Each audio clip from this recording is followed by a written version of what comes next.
여러분 안녕하십니까? 5월 30일 토요일 뉴스투데이입니다.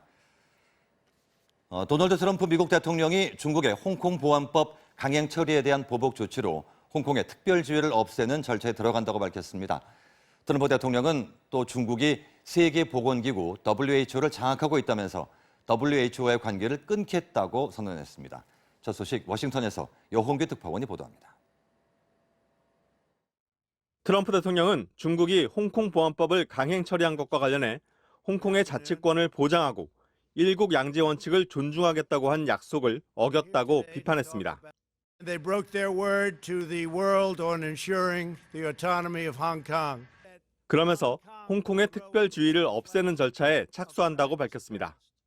Therefore, I am directing my administration to begin the process of eliminating policy exemptions that give Hong Kong different and special treatment. 이 같은 조치는 범죄인 인도 조약에서부터 수출 통제와 기술 등 홍콩과 맺은 협정 전반에 영향을 미칠 것이라고 설명했습니다. 트럼프 대통령은 홍콩의 자치권을 침해하는 데 관여한 중국과 홍콩의 관리들에 대한 제재 절차에도 착수할 거라고 말했습니다. 또 홍콩에 대한 국무부의 여행 경보를 중국 당국의 감시와 처벌의 위험성이 증가하는 것을 반영해 격상하겠다는 방침도 밝혔습니다. 트럼프 대통령은 또 중국이 세계보건기구 WHO를 완전히 장악하고 있다면서 WHO와의 관계를 끊겠다고 밝혔습니다. We will be today terminating our relationship with the World Health Organization and redirecting those funds to other worldwide and 트럼프 대통령은 회견에서 미중 1단계 무역 합의에 대해선 언급하지 않았습니다. 미국은 1992년 무역과 관세, 투자, 비자 발급 등에서 홍콩을 중국 본토와 달리 특별 대우하는 홍콩 정책법을 제정했고 1997년 홍콩이 중국에 반환된 이후에도 이 법을 계속 유지해 왔습니다. 워싱턴에서 MBC 뉴스 여홍규입니다. 수도권에서 신규 확진자 수가 이틀 연속 50명을 넘어서면서 다시 철저한 거리 두기가 필요한 상황이 됐습니다. 정부가 당분간 수도권에 있는 고궁과 박물관 등 다중이용시설의 운영을 중단하기로 했습니다. 먼저 고은성 기자가 보도합니다. 어제 오후 6시부터 서울 등 수도권에 있는 고궁과 박물관, 미술관, 국공립극장 등이 휴관에 들어갔습니다. 다음 달 14일까지 방역과 거리 두기를 강화하자는 취지입니다. 경복궁을 포함해 덕수궁, 창경궁, 창덕궁 등 4대 궁궐 등을 방문할 수 없고 국립고궁박물관과 국립민속박물관 등도 관람이 중단됩니다. 정부는 북한산 국립공원에서 등산객들에 대한 거리 두기 안내 활동도 강화하기로 했습니다. 경기도 부천 쿠팡 물류센터를 중심으로 직장 내 집단 감염이 잇따르고 그 여파로 수도권의 코로나19 확산세가 심상치 않자 정부가 방역 대책을 대폭 강화하기로 한 겁니다. 정부와 지자체 등이 주관하는 행사도 취소 또는 연기됩니다. 이에 따라 경기도는 다음 달 5일부터 7일까지 김포 아라마리나에서 진행될 예정이었던 국제 보트쇼를 취소했고 불교계도 오늘로 미뤄졌던 부처님 오신 날 도심 연등 행렬을 전면 취소하기로 했습니다. 다만 부처님 오신 날 봉축 법요식은 전국 사찰에서 방역 지침을 지키며 계획대로 진행할 예정입니다. 정부는 생활 속 거리 두기는 유지한다는 입장이지만 사실상 사회적 거리 두기 때에 준하는 강력한 조치가 필요하다고 보고 있습니다. 방역 당국은 수도권에 있는 학원과 PC방, 유흥시설 등에 대해 운영 자제를 권고하고 음식점과 뷔페 등 밀폐된 다중이용시설 방문도 자제해달라고 강조했습니다. MBC 뉴스 고은상입니다. 인천의 한 초등학교 교사가 코로나19 확진 판정을 받으면서 학생들의 등교가 중지됐습니다. 초등학생과 고등학생 등 학생들의 확진도 잇따라서 학교와 학원의 문도 다시 잠겼습니다. 김민찬 기자가 전해드립니다. 인천 서구의 한 초등학교. 학교 안에 임시 선별 진료소가 마련됐고 부모님의 손을 잡고 온 어린이들이 줄줄이 검사를 받고 있습니다. 3학년 담당 교사가 등교 수업 첫날 발열 증상이 있어 검사를 받았는데 양성 판정이 나온 겁니다. 학교와 병설 유치원은 즉시 등교 중단 조치를 내렸습니다. 애들이 극소수로 오거든요. 집에서 온라인 학습 받기가 힘들다고 판단하는 애들만요. 저희가 다 연락했어요. 지금 7시 전에. 방역 당국은 1, 2학년 학생과 유치원생, 교직원 450여 명에 대해 전수조사를 벌이고 있습니다. 괜히 나오라 그러는 거 아니었나. 애들이 너무 일상이 없어가지고 등교를 시켰는데 걱정되는 마음도 있었고. 학생들의 확진 판정도 잇따랐습니다. 서울 송파구의 초등학교에선 6학년 학생이 확진 판정을 받았습니다. 6학년은 아직 등교 대상은 아니지만 해당 학교는 예방 차원에서 당분간 문을 닫기로 했습니다. 이 학생이 다니던 태권도장, 수학학원도 폐쇄됐습니다. 부산에선 고등학교 3학년 환자도 나왔습니다. 지난 27일 감기 증세가 나타난 이 학생은 다음날 학교에서 복통과 설사 증세를 보여 코로나 검사를 받은 것으로 드러났습니다.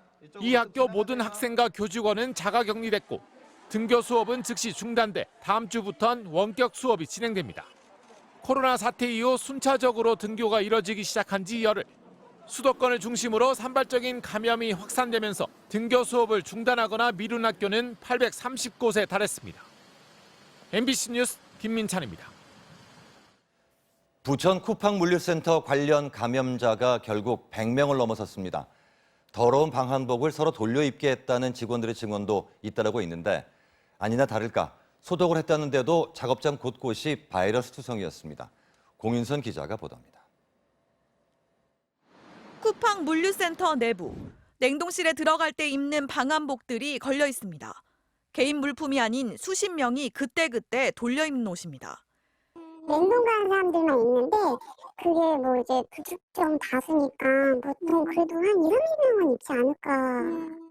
하지만 세탁은커녕 늘 땀이나 물에 절어 있어 안에 입는 옷을 따로 갖고 다녀야 했다는 증언이 또 나왔습니다. 너무 더러운 거예요. 이 얼룩은 기본이고요. 식사하면 흘린 뭐 고춧가루가 보일 때도 있고 입기에 찜찜해서 그래서 저는 신발이랑 옷을 양말이랑 따로 갖고 다닐 정도였어요. 입는 옷이 이런데 작업장 관리는 어땠을까? 방역당국이 작업장과 휴게실, 락커룸 등에서 67건의 검체를 채취해 유전자 검사를 한 결과 안전모뿐 아니라 노트북, 키보드, 마우스 등 곳곳에서 바이러스가 검출됐습니다. 광범위한 오염이 이루어진 겁니다. 감염자의 비말이 이런 그 환경에 묻어 있다가 이게 손 접촉을 통해서 간접적인 접촉을 통해서 감염이 전파가 됐을 거라는 거를 심지어 이때는 첫 확진자가 나온 뒤여서 날마다 소독을 하고 있다고 밝힐 때였습니다. 훨씬 더 충분한 시간과 충분한 인력을 투입해서 소독을 해야 된다라는 것을 의미할 수가 있습니다. 소독이 부족했다는 부분은 명확하다고. 하지만 PCR 유전자 조사가 양성이라 하더라도 반드시 살아있는 바이러스의 검출을 의미하는 것은 아니어서 쿠팡맨이 배달하는 택배를 통한 전파 가능성까지 높다고는 볼 수 없다고 방역당국은 설명했습니다. MBC 뉴스 공윤선입니다. 미국이 코로나 표준 치료제로 인정한 렘데시비르, 우리 방역당국도 마침내 특별히 긴급하게 수입 절차를 밟기로 했습니다. 치료 효과를 놓고 의견이 분분하긴 하지만 현재로서는 이만한 치료제도 없어서 일단 빨리 확보해 두는 게 급하다는 인식에 깔려 있습니다. 이 소식은 김윤미 기자가 보도합니다. 렘데시비르 임상시험은 미국뿐 아니라 그동안 우리나라에서도 진행됐습니다. 서울대병원과 국립중앙의료원 등에서 실제 코로나19 환자 48명에게 투약해 본 겁니다. 효과는 갈렸습니다. 좋아지는 경우도 있었지만 렘데시비르 때문인지 단언할 순 없었습니다.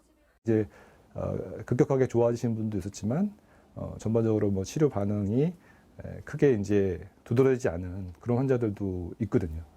혹시 모를 부작용까지 고려하면 당장 치료제로 도입하기엔 부담이 컸습니다.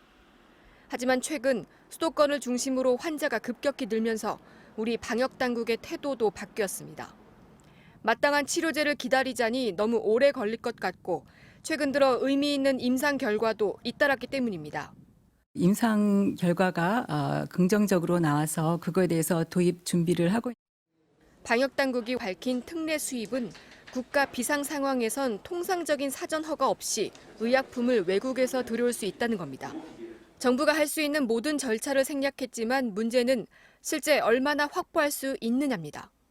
이미 만들어진 15만 병은 미국과 영국이 쓰기로 정해져 있고 남은 분량을 놓고 환자가 창궐하고 있는 일본 등이 사활을 건 확보전에 뛰어들었기 때문입니다.